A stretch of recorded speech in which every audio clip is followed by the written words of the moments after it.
Hi hello मैत्रिणींनो, ते आज मी खास मुलांसाठी खास सुंदर अशी रेसिपी आणलेली आहे आणि पौष्टिक आहे आणि यूजफुल आहे. आणि हा व्हिडिओ जर तुम्हाला थोडा जरी रेसिपीचा यूजफुल जर वाटत असेल तर तुम्ही चॅनलला सबस्क्राईब करायला विसरू नका. तर आपण सुरू करू.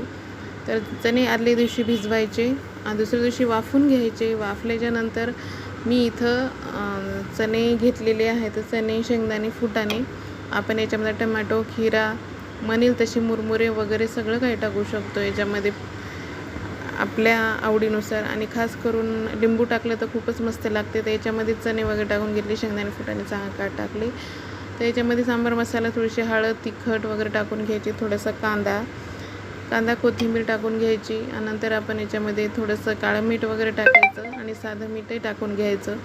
तर आपल्या इच्छेनुसार आपण याच्यावर शेवसुद्धा टाकू शकतो.